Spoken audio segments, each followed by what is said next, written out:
Very good morning बच्चों, मैं प्रदीप आपका फिर से स्वागत करता हूं आपके अपने चैनल प्रदीप फिजिक्स प्लैनेट में। और आज हम आ चुके हैं कॉम्पिटिटिव एग्जाम को लेकर के। और कॉम्पिटिटिव एग्जाम का जो आजकल इन्वायरमेंट चला हुआ है, बहुत ही ज्यादा प्रेशर भरा हुआ है और चीजें एग्जाम जो है धीरे धीरे टले जा रही है। ये सारी चीजें देखते हुए फिर हमसे आ चुके हैं आपका मॉडर्न फिजिक्स। कई बच्चों की डिमांड थी मॉडर्न फिजिक्स में, कई लोगों को दिक्कत हो रही थी, तो आज हम शुरू करेंगे मॉडर्न फिजिक्स। क्या होता है मॉडर्न फिजिक्स के बारे में जानेंगे।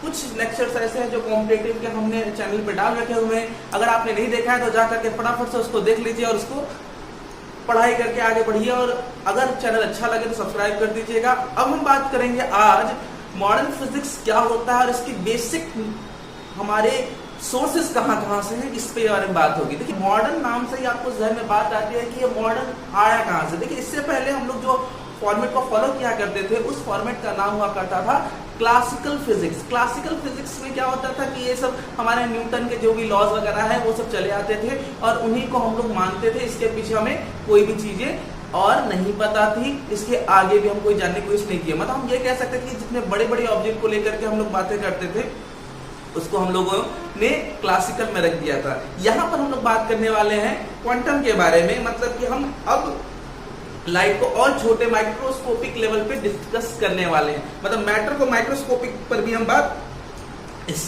इस ब्रांचेस में करने वाले हैं। ठीक है, तो बात सबसे पहले होगी मॉडर्न फिजिक्स में कि हम मॉडर्न फिजिक्स की शुरुआत कहां से करते हैं। अच्छा, एक बात मैं और बता दूं आप लोगों को, जो बच्चे यहाँ पर इसको पढ़ेंगे वो सारे पॉइंट्स को नोट करते जाएंगे। एग्जाम में एज इट इज ऐसे ही पॉइंट्स को लर्न करना है, रिमेंबर रखना है, क्योंकि एग्जाम के पॉइंट ऑफ व्यू से ही हम पॉइंट्स को डिस्कस करते हैं। ठीक है, तो आइए सबसे पहले बात करते हैं फोटॉन्स की। आई होप जो बच्चे हमारे पढ़ चुके होंगे, पहले से पढ़े ही होंगे, तो फोटॉन के बारे में ऐसा कोई बंदा नहीं होगा जो ना जानता हो। तो फोटॉन्स क्या होते हैं, तो फोटॉन सिंपली में बात करूं तो photon is the packet of energy. ये हमारे प्लैंक बताते हैं कि फोटॉन जो एक पैकेट ऑफ एनर्जी है। ठीक है, it is the packet of energy, it is packet of energy.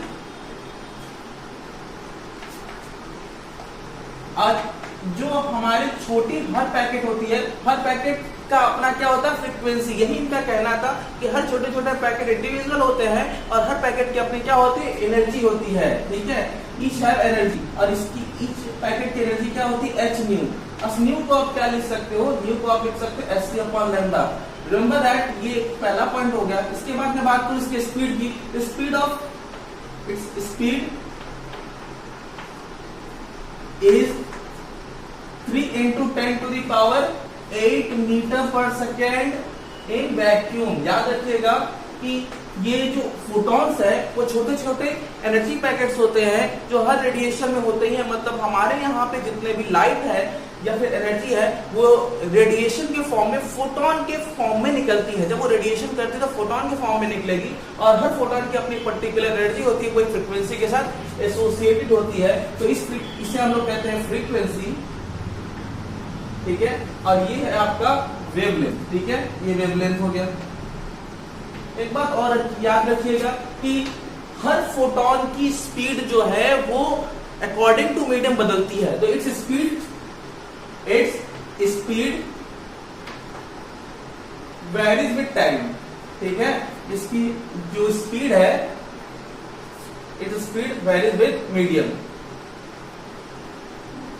Okay, तो मीडियम जैसे जैसे बदलेंगे आपकी स्पीड जो है वो फोटॉन की बदलती जाएगी। ये बात ध्यान रखिएगा।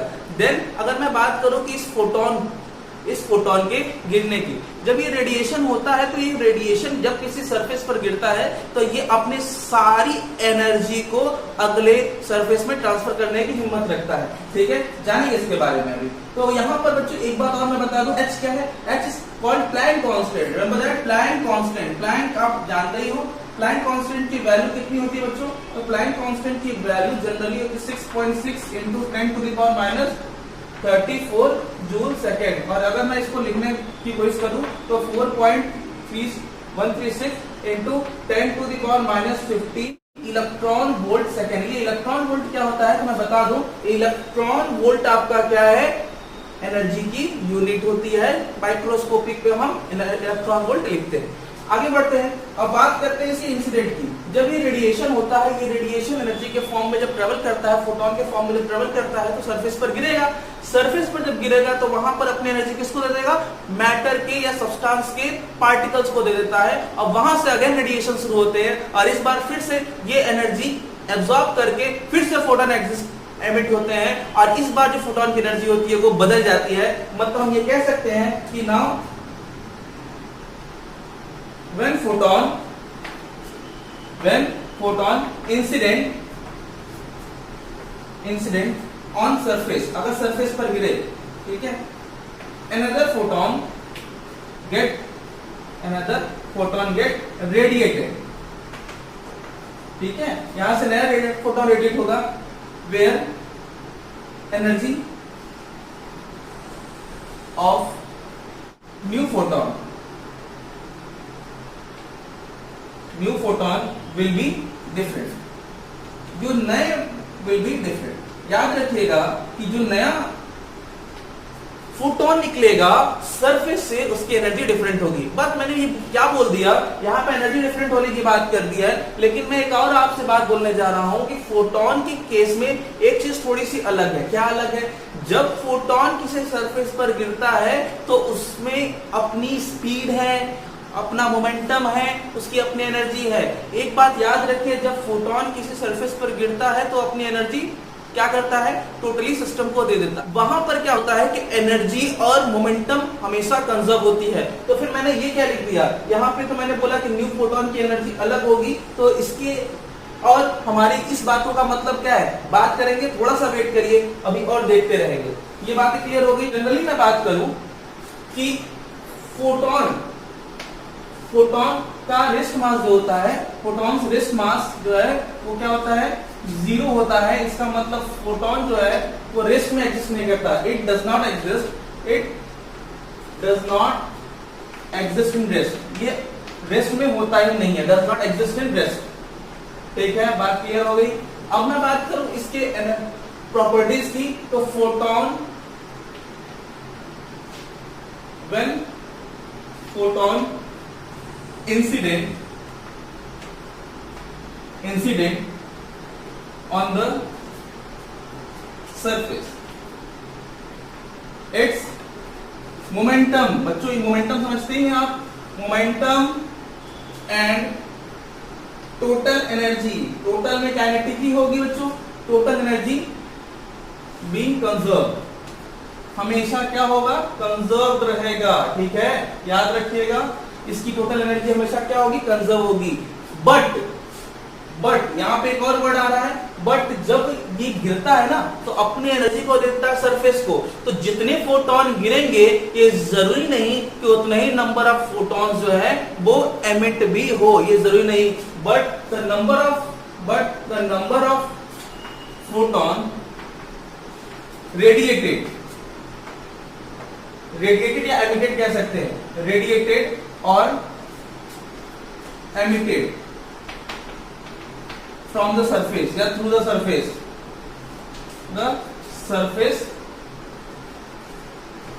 is not same। याद रखिएगा, जितने फोटॉन्स गिरे हैं उतने ही फोटॉन्स एमिट हो, ये जरूरी नहीं है। बात क्लियर हो रही है? अब मैं बात करूं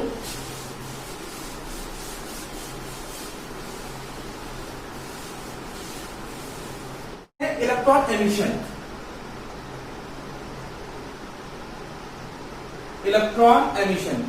यूजुअली मैं बात करूं कि इलेक्ट्रॉन एमिशन का मतलब क्या है, तो जब हम किसी मेटल के बारे में बात करते हैं तो मेटल के पास क्या होते हैं? बहुत सारे लार्ज अमाउंट में क्या होता है? फ्री इलेक्ट्रॉन्स होता है। यही large amount of free electrons क्या करते हैं? मूव करते रहते हैं across the conductor, across the metal वगैरह में सब एग्जिस्ट करते हैं। और ये बाउंडेड होते हैं, लेकिन लूजली बाउंडेड होता है न्यूक्लियस से। जब हम बाहर से कोई एनर्जी बाहर से देते हैं तो इससे इलेक्ट्रॉन्स एनर्जी लेकर के इनके इलेक्ट्रॉन और न्यूक्लियस के बीच में अट्रैक्टिव फोर्सेस थोड़ा वीक हो जाते हैं और इससे वो एनर्जी लेकर के बाहर निकलने की कोशिश करते हैं, मतलब सरफेस को छोड़ करके बाहर निकलने की कोशिश करते हैं। और that kind of behaviour of electron is called electron emission. मतलब इलेक्ट्रॉन जब एमिट होंगे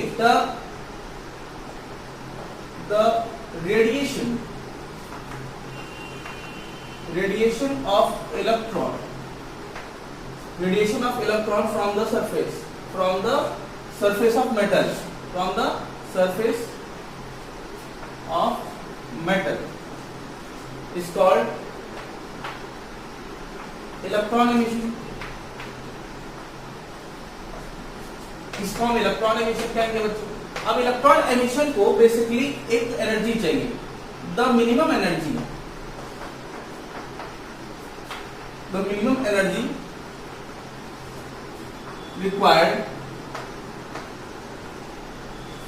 to pull electron from the metal surface, from the electron from the metal surface, metal surface is called, इसका नाम रखा गया है, क्या नाम रखा गया है, this is work function, remember work function. तो ये मिनिमम एनर्जी चाहिए ही चाहिए, किसको चाहिए, ताकि हम सरफेस से इलेक्ट्रॉनों को निकाल सके, और किसके सरफेस से, मेटल सरफेस से। और इस फंक्शन का नाम रखा गया, इस एनर्जी का नाम रखा गया वर्क फंक्शन। जनरली आपने दिखाया होगा ऐसे फाइव नॉट से, आगे बातें होंगी इस पर। अब बात करते हैं इलेक्ट्रॉन एमिशन की। देखिए इलेक्ट्रॉन एमिशन की जब बारे में बात करता हूं तो ये बेसिकली 3 टाइप के होते हैं। कौन कौन से टाइप्स होते हैं बच्चों इसके? पहले तो होता है बच्चों आपका थर्मो आयनिक एमिशन, थर्मो आयनिक एमिशन, आयनिक एमिशन। इसमें क्या होता है बच्चों, इसमें हम बाहर से सिस्टम को या फिर मेटल को हीट अप करते हैं। जब हीट करते हैं तो जब हीट लेवल काफी ज्यादा होने लगता है तो उससे इलेक्ट्रॉन जो है वो इजेक्ट होने लगते हैं सरफेस से। ये हो गया पहला। मैं जब दूसरे बारे में बात करूं, दूसरा बात field emission, okay, field emission, दूसरा हो गया फील्ड एमिशन। फील्ड एमिशन का मतलब क्या होता है, अब आपने क्या किया कि किसी दो प्लेटों के बीच में स्ट्रांग इलेक्ट्रिक फील्ड लगा दिया। जैसे ही स्ट्रांग इलेक्ट्रिक फील्ड अप्लाई कर देंगे तो इलेक्ट्रिक फील्ड का ऑर्डर जो होता है वो लगभग 10⁸ वोल्ट पर मीटर का होगा। अगर तो इतनी ज्यादा होने के बाद आपके प्लेटों के बीच स्ट्रांग इलेक्ट्रिक फील्ड के कारण इलेक्ट्रॉन्स इजेक्ट होने लगते हैं, जिसको हमने फील्ड एमिशन कह दिया। तीसरा बच्चों होता है आपका, वो हो जाएगा photo electric emission, okay, photo electric emission. ये क्या है, फोटो इलेक्ट्रिक एमिशन का मतलब होता है कि आपको क्या करना है कि किसी इलेक्ट्रोड पर, नेगेटिव इलेक्ट्रोड पर या मेटल पर जब बाहर से पर्टिकुलर एनर्जी गिराई जाती है, वो एनर्जी पर्टिकुलर फिक्स एनर्जी से ज्यादा ही होगी, तभी यहां से इलेक्ट्रॉन उस प्लेट से निकल करके बाहर निकलेंगे। तो इस तरीके के इलेक्ट्रॉनों के निकलने की एबिलिटी को हम कहते हैं photo electric emission, okay, photo electric effect. Photo electric effect बच्चों क्या होता है, इसमें हमारे पास क्या होगा, दो प्लेट होंगे किसी वैक्यूम गैस चेंबर में, ठीक है, इसको डिस्चार्ज ट्यूब भी कहते हैं। और इस ट्यूब में आपने ये ओपनिंग रखा हुआ है, यहां से हमने दो प्लेटें ली हुई हैं, प्लेट 1 और प्लेट 2। इसको हमने पॉजिटिव पोटेंशियल पे फिलहाल रखा हुआ है, ये पॉजिटिव पोटेंशियल एनोड कहलाएगा, और ये नेगेटिव पोटेंशियल पर है, और इनको ला करके हमने पोटेंशियल डिवाइडर पे सेट कर दिया हुआ है, ठीक है। पोटेंशियल डिवाइडर क्या होता है, जहां पे हम पोटेंशियल को मैनेज कर सकते हैं, ठीक है, बात क्लियर है।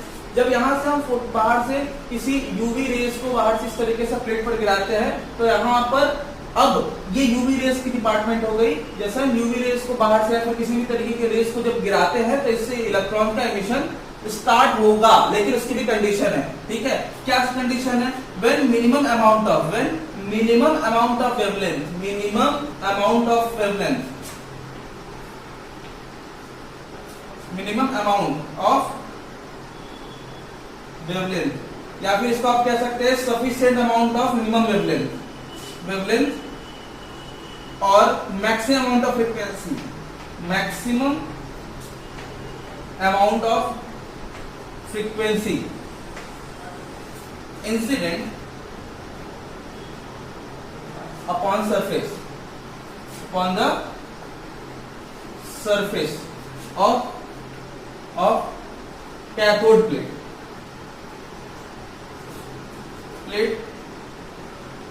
मेटल है बच्चों, metal, then emission of electron, emission of photo electron कह सकते हैं आप, photo electron is called photo electric effect. इस इवेंट को हमने नाम दे दिया है फोटो इलेक्ट्रिक इफेक्ट। ये कहानी है। अब ये कहानी शुरू हो गई क्या कि अब हम जब वहां से यहाँ पे लाइट गिराएंगे तो ये लाइट जब इस पर गिरेगी तो इस लाइट की वेवलेंथ काफी कम होनी चाहिए, सफिशिएंट होनी चाहिए और फ्रिक्वेंसी या तो हाई हो, और जब ये यहाँ पे गिरेगी तो इससे इलेक्ट्रॉन्स निकल के आएंगे। इस इलेक्ट्रॉन को आप क्या कहते थे? Photo electron. और जब यहाँ पे कैप्चर होता था तो कैप्चर होने के बाद यहाँ पे करंट फ्लो हो जाएगा और करंट को आप यहाँ पे मेजर कर लीजिएगा तो इस तरीके के करंट को फोटो करंट कहते थे। ये पूरा का पूरा इवेंट आप देख रहे हो, इसका नाम रखा गया फोटो इलेक्ट्रिक इफेक्ट। अब बातें यहाँ पे थोड़ी सी और क्लियर करेंगे। ये जो इलेक्ट्रॉन्स निकल रहे हैं उसके कुछ टर्म्स है, कुछ कंडीशंस है कि कब इस पर पहुंचेंगी और जब ये पहुंचेंगी तो क्या होगा, फोटो करंट आएंगे। अब जो फोटो करंट आ रहे हैं तो उनकी फोटो करंट का अमाउंट किन किन फैक्टर्स पर डिपेंड करेगा, आइए अब देख। तो स्टडी कर लेते हैं एक बार, study of photo current, photo current, ठीक है। स्टडी ऑफ फोटो करंट में किस चीज के बारे में बात हो रही है? फोटो करंट जो निकल रहा है हमारे फोटो इलेक्ट्रिक इफेक्ट में, इन पर थोड़ी स्टडी करी जाए। क्या देखा हमने? सबसे पहले हमने ये सबसे पहले देखा कि फोटो करंट की वैल्यू बढ़ रही है। कैसे? ठीक है, जब हम लाइट गिराते हैं, ठीक है, तो incident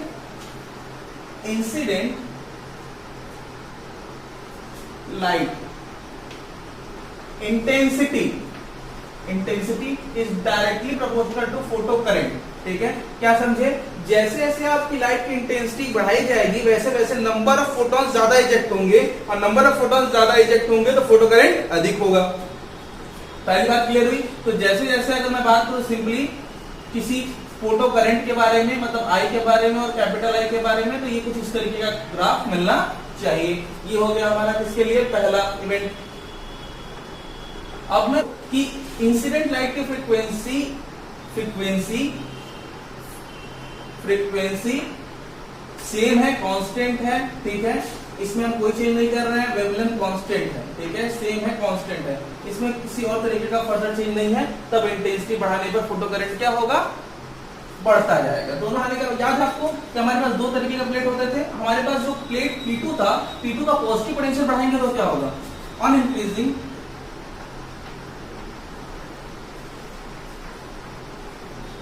positive potential of plate P2, plate P2 का पॉजिटिव पोटेंशियल बढ़ाएं, देन फोटो करंट इंक्रीजेज। क्या समझा आपने? कि जैसे जैसे हम पॉजिटिव पोटेंशियल बढ़ाएंगे प्लेट P2 का तो ज्यादा से ज्यादा इलेक्ट्रॉन्स जो है वो पहुंचने की कोशिश करेंगे, मतलब फोटो करंट बढ़ेगा, photo current increases, but increases up to maximum number of electron, मतलब एक मैक्सिमम नंबर ऑफ इलेक्ट्रॉन तक ये इंक्रीज होगा, फिर उसके बाद क्या हो जाएगा? कांस्टेंट हो जाएगा, और देन द करंट, मतलब photo current will be constant, ये कांस्टेंट हो जाएगा। और इस करंट का नाम रखा गया बच्चों saturated current, saturated current. Okay, इस सैचुरेटेड करंट को हम लोगों ने नाम दे दिया है, ठीक है, मान लो आप IS। Okay fine. लेकिन एक बात और ध्यान में रखने वाली बात यह है कि मैं ऊपर का मिटा देता हूं, आप अलग अलग इंटेंसिटी की लाइट डालिए, अलग अलग इंटेंसिटी की लाइट डालिए, आपकी वैल्यू जो है वो सैचुरेटेड होती जाएगी। लेकिन सबका स्टॉपिंग पोटेंशियल जो है वो सेम ही होगा। मतलब अगर मैं बात करूं I3 की, अगर I1 की, I2 की और I3 की, तो यहां पर I3 की वैल्यू बड़ी है किससे? I2 से, और I2 की वैल्यू बड़ी है किससे? I1 से। तो यहां पर सबका ये जो स्टॉपिंग पोटेंशियल है वो सबका सेम होगा। स्टॉपिंग पोटेंशियल क्या होता है बच्चों? पहले ये समझते हैं, ठीक है। The negative potential, negative potential, potential of plate P2,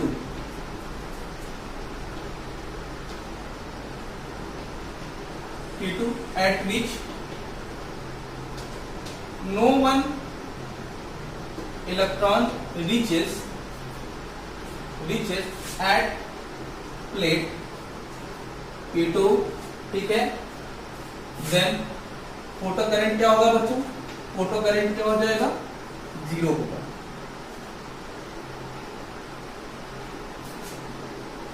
एक बात याद रखिएगा कि आपका जो स्टॉपिंग पोटेंशियल है वो इंडिपेंडेंट होता है इंटेंसिटी से। Stopping potential is independent to intensity,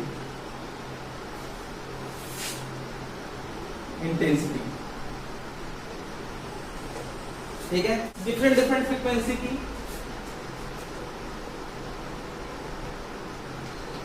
the minimum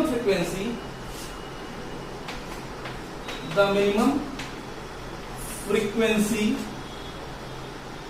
required for the emission of electron,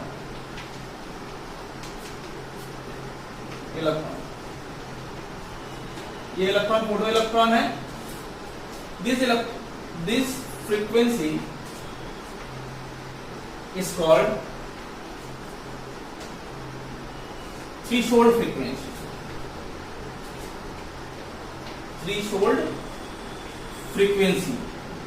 इसको हम लोग कहते हैं threshold frequency nu naught. Whereas the maximum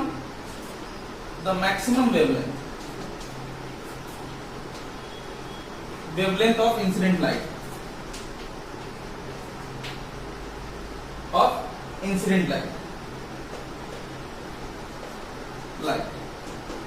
is called, इसको हम लोग कहते हैं थ्रेशोल्ड वेवलेंथ बच्चों।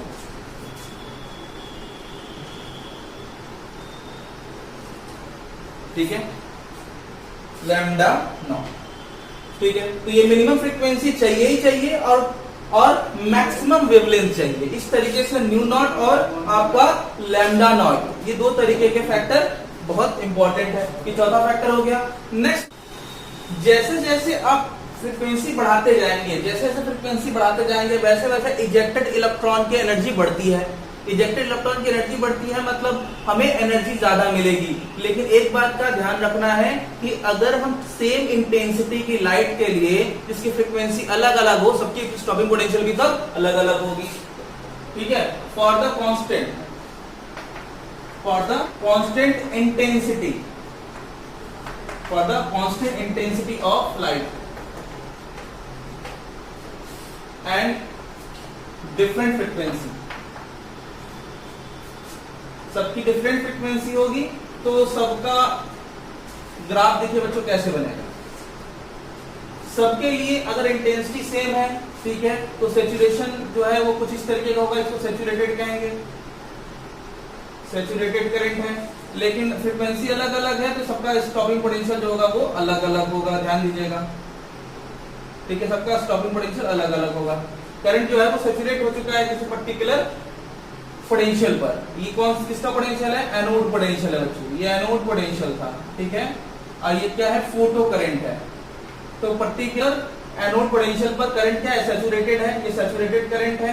ठीक है, लेकिन सबका स्टॉपिंग पोटेंशियल अलग है। मान लेते हैं ये आपका μ2 μ1 μ0 है, तो सब में μ2 की वैल्यू अधिक है। अगर μ2 की वैल्यू अधिक है, फ्रीक्वेंसी इंसिडेंट की अधिक है, तो इसको रोकने के लिए ज्यादा स्टॉपिंग पोटेंशियल की जरूरत होगी। ठीक है, ज्यादा स्टॉपिंग पोटेंशियल की जरूरत होगी। अगर मैं μ1 की बात करूं तो इसको रोकने के लिए कम स्टॉपिंग पोटेंशियल की जरूरत होगी, और इसकी कम है तो इसकी भी कम की जरूरत पड़ेगी। सिर्फ μ0 आप लिख सकते हैं। इसका मतलब समझ रहे हैं कि जितनी ज्यादा इंसिडेंट फ्रीक्वेंसी उतनी ज्यादा आपकी स्टॉपिंग पोटेंशियल रिक्वायर्ड होगी, और इसको हम लोग कहते हैं नेगेटिव पोटेंशियल। ये किसका होता है बच्चों, ये नेगेटिव पोटेंशियल होता है प्लेट P2 का। ठीक है, और ये ये उसी प्लेट P2 का पॉजिटिव पोटेंशियल है। पॉजिटिव पोटेंशियल बढ़ाने पर करंट सैचुरेट हो जाता है और नेगेटिव पोटेंशियल बढ़ाने पर करंट स्टॉप हो जाता है, इसको हम स्टॉपिंग पोटेंशियल कहते हैं। देन हम क्या कह सकते हैं कि इंसिडेंट फ्रीक्वेंसी या फिर आप कह सकते हैं stopping potential. Stopping potential is directly proportional to incident frequency. Incident frequency क्या समझ में आया कि हमारी जैसे जैसे इंसिडेंट फ्रीक्वेंसी बढ़ेगी वैसे वैसे हमारा स्टॉपिंग पोटेंशियल भी बढ़ेगा। ठीक है, डिफरेंट लाइट के लिए डिफरेंट। अच्छा देखते हैं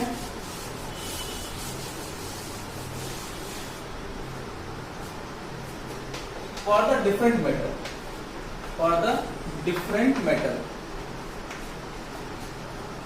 मेटल्स। अगर मेरे पास डिफरेंट मेटल्स है तो डिफरेंट मेटल के लिए मैं बात करूं, अगर मेटल मान लीजिए ए है मेरे पास, ये मेटल है मेरे पास बी, तो मेटल ए और मेटल बी में अगर हमें एमिशन चाहिए तो एमिशन के लिए पर्टिकुलर फ्रीक्वेंसी होनी ही चाहिए और उस फ्रीक्वेंसी का नाम क्या है, थ्रेशोल्ड फ्रीक्वेंसी। और जैसे जैसे आपकी ये वैल्यू थ्रेशोल्ड फ्रीक्वेंसी से अधिक जाएगी वैसे वैसे आपका स्टॉपिंग पोटेंशियल भी अधिक होगा। ये स्टॉपिंग पोटेंशियल है VS है। तो जैसे जैसे आपकी थ्रेशोल्ड फ्रीक्वेंसी से अधिक इंसिडेंट वैल्यू होगी मेटल के लिए वैसे वैसे उसकी स्टॉपिंग पोटेंशियल भी अधिक होगी और ये लीनियर होगा, याद रखिए ये भी लीनियर होगा। ठीक है, तो ये डिफरेंट मेटल के लिए ये म्यू नॉट डैश लिख देते हैं। तो ये पहले वाले मेटल के लिए दूसरे वाले मेटल के लिए पहले वाले मेटल दूसरे मेटल के बीच में रिलेशन होगा। इस तरह जितने भी डिफरेंट मेटल्स होंगे उसका लीनियर ग्राफ VS और इंसिडेंट फ्रीक्वेंसी के रिस्पेक्ट में कुछ इस तरीके से। तो आइए कंक्लूड करते हैं क्या क्या आपने अभी तक इस फोटो इलेक्ट्रिक इफेक्ट में ऑब्जर्व किया। ठीक है, इन सारे पॉइंट्स को ऑब्जर्व करके आप लिखेंगे क्या क्या ऑब्जर्वेशन हमारे सामने आई। ठीक है, पहले बात करेंगे हम ऑब्जर्वेशन के बारे में, क्या क्या हमारे पास ऑब्जर्वेशन में आई। पहले हमने देखा कि जो हमारे फोटो इलेक्ट्रॉन्स इजेक्ट हो रहे हैं इलेक्ट्रॉन किससे, प्लेट से, तो उन इलेक्ट्रॉन की जो काइनेटिक एनर्जी होगी, उन इलेक्ट्रॉनों की जो काइनेटिक एनर्जी होगी वो डिपेंड करती है किस पर, इंसिडेंट फ्रीक्वेंसी पर। इंसिडेंट फ्रीक्वेंसी पर डिपेंड करेगी। बात क्लियर हुई। बट ये काइनेटिक एनर्जी किस पर डिपेंड नहीं करती, तो ये काइनेटिक एनर्जी डिपेंड नहीं करती इंटेंसिटी पर डिपेंड नहीं करती। ये लाइट जो आपने गिराई है उसकी इंटेंसिटी क्या है उससे कोई मतलब नहीं है। ठीक है, दूसरा में ऑब्जर्व हमने किया कि स्टॉपिंग पोटेंशियल जो भी है हमारे सिस्टम का, स्टॉपिंग पोटेंशियल वो डिपेंड करता है किस पर, वो इंसिडेंट फ्रीक्वेंसी पर डिपेंड करता है। स्टॉपिंग पोटेंशियल डिपेंड करता है फ्रीक्वेंसी पर। ठीक है, और मैं बात करूं इसमें कि डिफरेंट इंटेंसिटी की लाइट, इंटेंसिटी ऑफ लाइट जैसे जैसे बढ़ेगी, different intensity of light directly proportional होता है सैचुरेटेड करंट के। ठीक है, सैचुरेटेड करंट के। ये सैचुरेटेड करंट कौन है, फोटो करंट है। ठीक है, फिर मैं अगला बात करूंगा photo electric effect is instantaneous process. ये इंस्टेंटेनियस प्रोसेस है, ये इंस्टेंटली होता है, under 10 to the power -9 second के अंदर में हो जाता है। और ये इतना छोटे टाइम इंटरवल के अंदर होता है कि इसको हम ऑब्जर्व नहीं करते हैं। लाइट गिरी और इतने छोटे टाइम इंटरवल के अंदर इजेक्ट हो जाता है आपके फोटॉन्स। बात क्लियर हो रही है, मतलब इलेक्ट्रॉन्स इजेक्ट हो जाते हैं। ये कहानी जो देखी हमने फोटो इलेक्ट्रिक इफेक्ट के ऊपर में देखी, ये सारे इवेंट आपके सामने इस तरीके से एज इट इज सारे ग्राफ को पढ़िएगा। अगले क्लास में हम लोग बात करेंगे आइंस्टीन के इक्वेशन के बारे में। तब तक के लिए बने रहिए, पढ़ाई करते रहिए और अगले लेक्चर का वेट करिए। धन्यवाद।